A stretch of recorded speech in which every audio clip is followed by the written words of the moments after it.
Did you know a single typo saved nearly $1 billion from vanishing into thin air? In February 2016, hackers working for North Korea's Lazarus Group quietly broke into Bangladesh's central bank computer systems. They didn't blow any doors open. They stole login credentials for the SWIFT banking network and simply typed instructions like any other bank employee would. They submitted 35 wire transfer requests totaling nearly $1 billion, all targeting Bangladesh's account at the Federal Reserve Bank of New York. Most went through without a single alarm, but one transfer listed the recipient as the Foundation instead of Foundation. A routing bank flagged it. The bulk of the transfers froze instantly. Still, $81 million had already cleared. Within days, that money moved through Manila casino floors, passed between gamblers and middlemen, and dissolved into cash. Almost none of it was ever recovered. No government officially faced charges. No one went to prison for the theft itself. A nation had robbed another nation's bank and nearly walked away with everything. Did you know a man stole one of Austria's most prized royal jewels and then just went home and nobody had a clue for almost a decade? In 1998, Gerald Blanchard walked into the Schönbrunn Palace Museum in Vienna as a tourist. He walked out with the CC star, a priceless jewel once worn by Empress Elizabeth of Austria, worth millions. No broken glass, no alarms, no suspects. He simply took it and disappeared. But the CC star was just one trophy. Blanchard had been quietly robbing banks, homes, and businesses across the world for years. Over 1,000 documented thefts, 17 countries, an entire criminal empire run with cold, careful precision. Police had no idea he existed.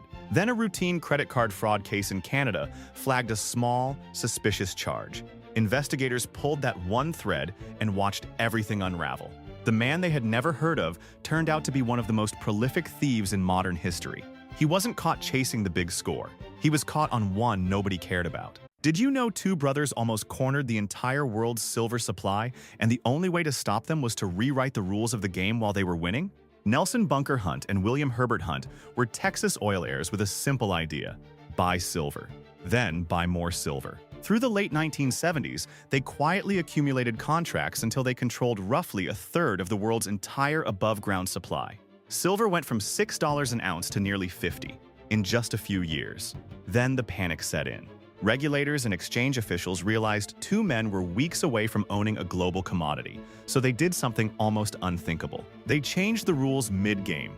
The commodity exchange banned new silver purchases, effective immediately. The price collapsed overnight.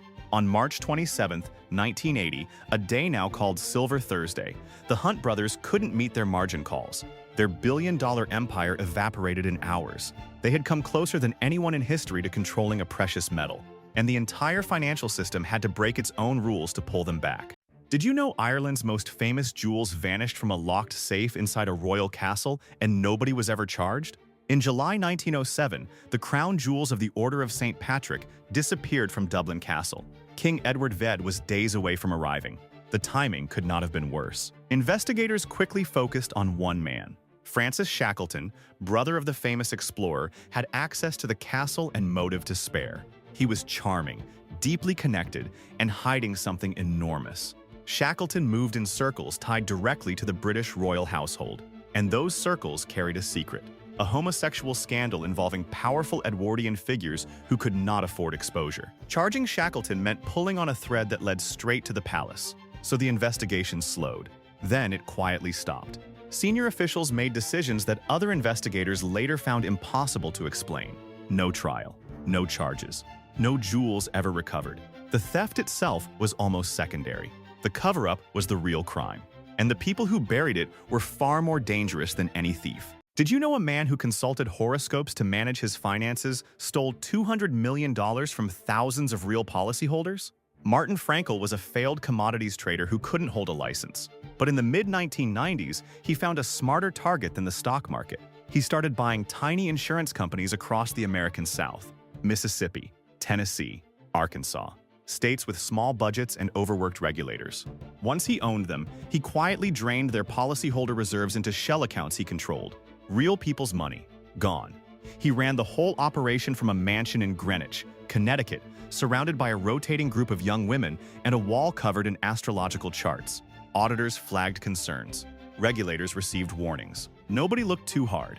He left behind a handwritten note titled, "How to Sell Yourself to the Vatican," when he finally fled to Europe in 1999. He was caught in Hamburg with diamonds sewn into his luggage. Frankel wasn't brilliant. He was just counting on everyone else to look the other way. And for years, they did.